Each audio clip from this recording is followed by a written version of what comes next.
has an Egyptian origin. That's, you know. But it's interesting they found this same stuff in Egypt in 1945.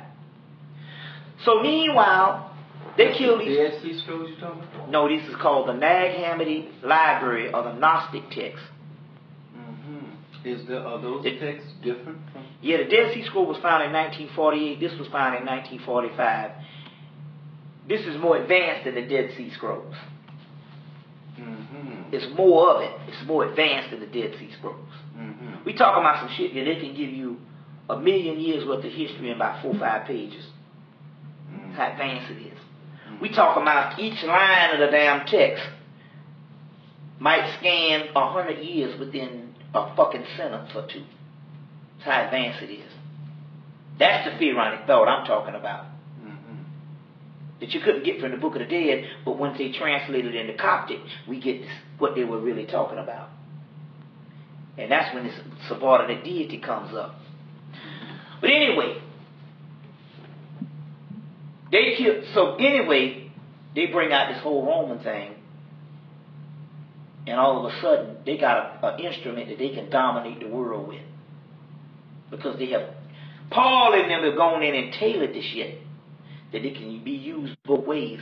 But Paul and them, the one that they did, it was close to the original, till they had to do the Conference of Nicaea and 8 other conferences to modify it. You see what I'm saying? To modify it. Yeah. But what we're talking about, what is the difference between, you asked the question, what would be the difference between the modern day Christian model and the ancient model? Right. The Christian model, the modern day Christian model, was tailored to take advanced concepts that goes on the inner workings of the body and make them literal. So they say sublime mythology makes grotesque history. So one thing they did to make it literally, historicalized everything. And none of that shit was historical. There was never Jesus over in the what you call it. I want to ask you a question. Now let's look at this. You a black Hebrew. You ought to know where the hell a damn black man came and taught amongst your ass. Why is it that you can't find no black Hebrew or no modern day white Jew to bear witness to the Jesus thing? You would think if a person going to give you the Messiah, that's something hell to take. Everybody talk about a Jewish Messiah, but yet you can't find no Jew to bear witness to that. That's true. What is that? Because the Jew knew, like all the other ancient people in the world. See, the Jew knew that first of all, that was some Roman propaganda of the Hebrew. He knew, just like the Egyptian knew, just like the Greek knew, just like the Mesopotamian knew, like the Babylonian knew, like the ancient African knew, that the Christ that is to come can only come one time in history.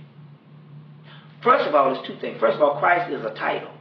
And we all are the living Christ, because Christ is the level we can rise to. But the Christ, the true Christ, that is supposed to be the end all and be all, he can only come one time in history. And that's at the end of the world. Now I'll tell you why I know this. Because I done studied alchemy to know this. And you can quote me on this. When the true manifestation of Christ comes, the physical earth would cease to be. For the mere fact that we got a physical earth, whatever teachers or whatever couldn't have been the true Christ. The Hebrews knew this. The Hebrews said, wait a minute, hold on. We get our origin in Egypt. And the Egyptians knew, like everything else, Horus comes. And Horus comes to kill. To kill? To kill. Or Horus comes to kill. The true Christ never taught love. That's some Roman bullshit to keep a people docile. All you got to do is just take my word for it. You go and study you can go to Greek and study Hercules. That's the Greek Horus or Apollo. But you can study Horus or Heru. You can find out something about Heru. I'm going to tell you what this is. You won't find no text in Egypt where Heru is talking about love. Heru does one thing and one thing only. Avenge his father. He kicks ass. That's all he does. Mm-hmm. He kills motherfuckers. Mm-hmm. That's it. That's what he does. The Greek version is Hercules, which is the same story because he don't do one thing. From the time he born till the time he die, he kills everything in sight. Cleaning house. So the Hebrews knew.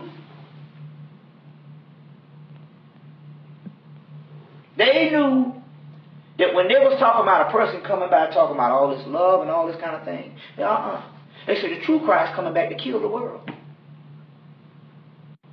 You see what I'm saying? Mm-hmm. Get the house in order. He's the God of Ecclesiastes with the blood on the sword. He's the God of Revelation. Mm-hmm. They had blood dripping from them. Mm-hmm. Mm-hmm. Mm-hmm. So the Romans came in. Of the end of time. The end of time. That's the only time the true Christ can manifest on the earth. Mm-hmm. Otherwise, we are all a race of Christ, Christos anointed one. We all have melanin. But the Christ that we're talking about here is this seed that I was telling you. Mm-hmm. Now they have isolated this thing. They can tell you this stuff in science. Mm-hmm. In astrophysics, they say there's a seed that is the only thing that is not. It's the only thing that's in this universe that's not of this universe. It's from the outside known universe. And when that seed manifests itself, it will explode everything on this planet and destroy the universe. And we'll go back to the original existence.